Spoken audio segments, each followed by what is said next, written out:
kalau saya pribadi lebih menjadi petani.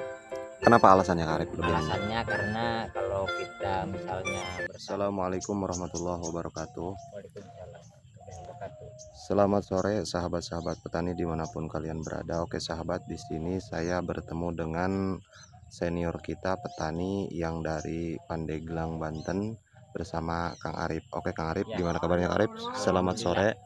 Ya, Silahkan perkenalkan diri dulu Kak Arif. nama saya Arif dari Pandeglang, terutama dari Kecamatan Jiput.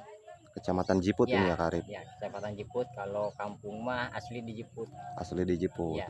Untuk desa apa ini Kak Arif? Desanya saya Desa Sukamanah. Desa Sukamanah, Kecamatan Jiput. Kecamatan Jiput. Untuk Kabupaten Pandeglang, Provinsi Banten ya Kak Arif. Nah, boleh bertanya Kak Arif? Di sini saya mau bertanya mengenai pertanian lah, dikarenakan Kak Arif sudah populer ini di YouTube. Oke Kak Arif, di sini saya akan bertanya, Kak Arif ini di dunia pertanian sudah berapa lama Kak Arif bergelut di dunia pertanian? Kalau di bidang cabai khususnya sih saya udah untuk mendulang di cabai ori ya. Cabai ori udah 6 tahun.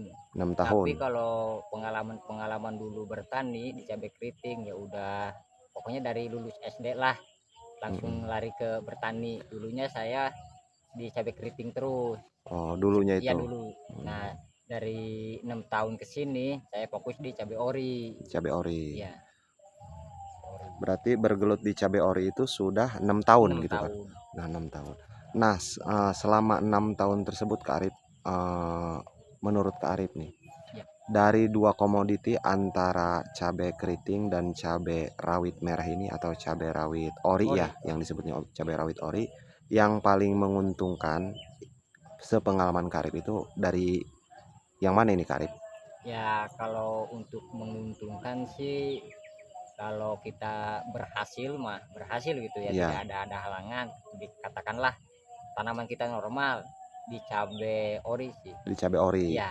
Jadi Kak Arif sendiri cenderung lebih memilih ori daripada cabai keriting. Ya, karena kenapa saya mengunggulkan cabai rawit varietas ori, pokoknya varietas apa aja yang penting rawit ya. Gitu.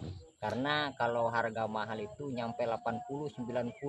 Pernah itu Kak Arif? Pernah saya ngalamin gitu.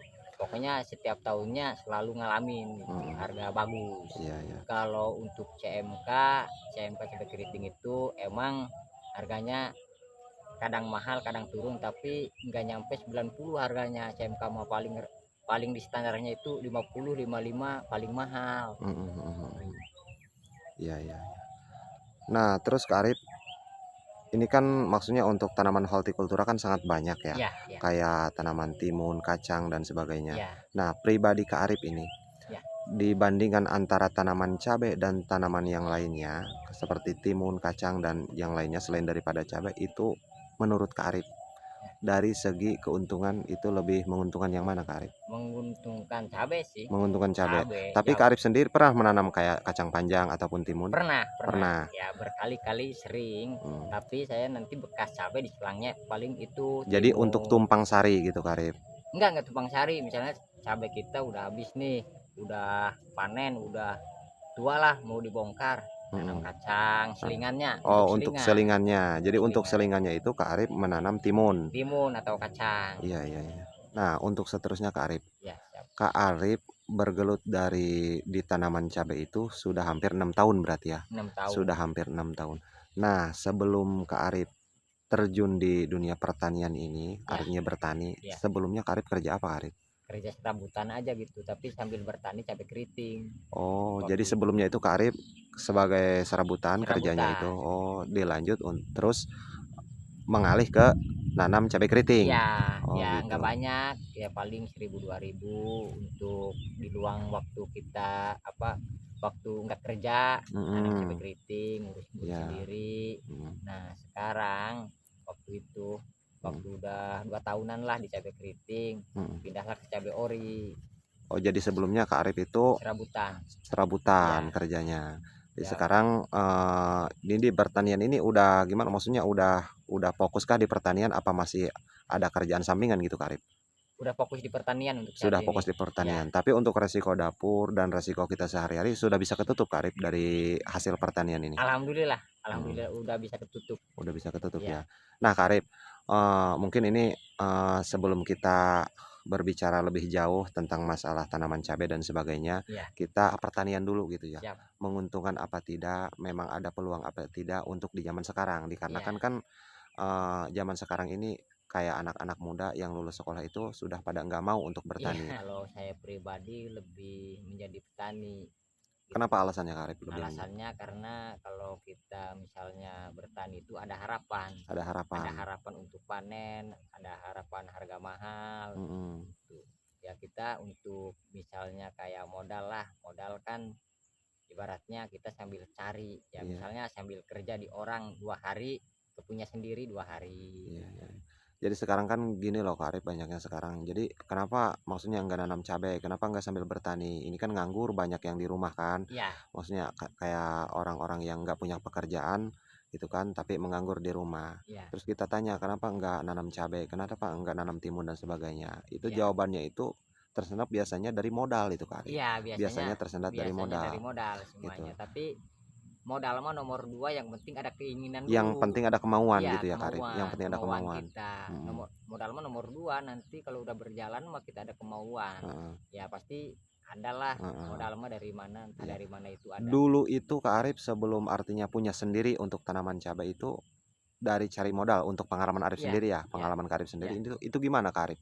Cari modalnya gitu kan. Cari modalnya kita kerja di orang, misalnya 3 hari 4 hari beliin pupuk dulu, beliin obat dulu. Jadi sistemnya menabung gitu. Sistemnya menabung dulu. Nah kita udah cukup nih, udah cukup untuk misalnya biaya beli obat, biaya beli pupuk kita udah numpuk, udah siap terjun ke lapangan. Nah baru kita siap bertani, pengolahan lahan. Jadi sistemnya Kak Arif itu dulu sebelum punya modal itu sistemnya menabung. Pertama misalkan Kak Arif dapat 100.000 atau 200.000 hasil dari kuli itu, jadi Kak Arif beliin pupuk. Misalnya MPK beli 2 kilo dulu. Misalnya obat Amistartop 1 botol dulu.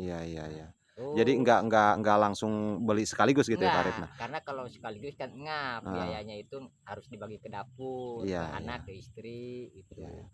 Oke Kak Arif, kita lanjut untuk pertanyaan selanjutnya. Tadi kan mengenai masalah modal. Jadi Kak Arif dari masalah modal itu Kak Arif sistemnya nabung ya.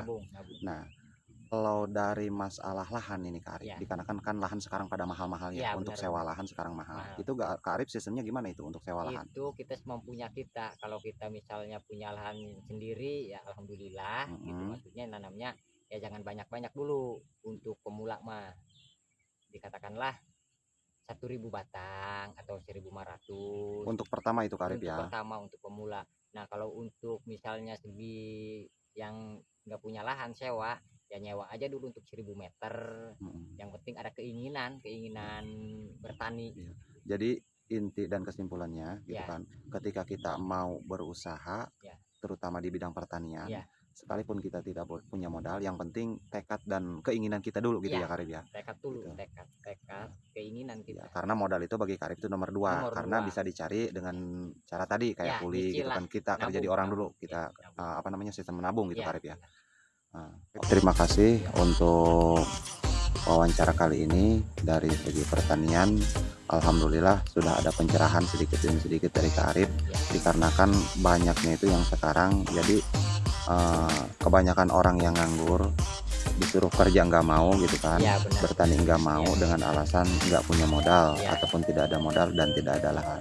Tapi untuk pribadi Kak Arif, caranya yang pertama itu tadi dengan cara menabung pupuk gitu. Dan untuk lahan itu Kak Arif sistemnya itu bisa nyewa dulu ataupun bisa bagi hasil ya gitu. Kalau di daerah Pandeglang kan bisa bagi hasil ya Kak Arif ya. Bisa. Jadi itu mah lahan orang yang kosong suruh digarap bagi hasil. Berarti sistemnya ada yang bagi hasil gitu Kak Arif ya. Ada yang gitu. Sistem kontrak. Jadi yang penting intinya itu kemauan kita kan itu. Ada kemauan lah intinya. Oke Kak Arif, terima kasih untuk jawaban-jawabannya, semoga bermanfaat. Assalamualaikum warahmatullahi wabarakatuh. Waalaikumsalam.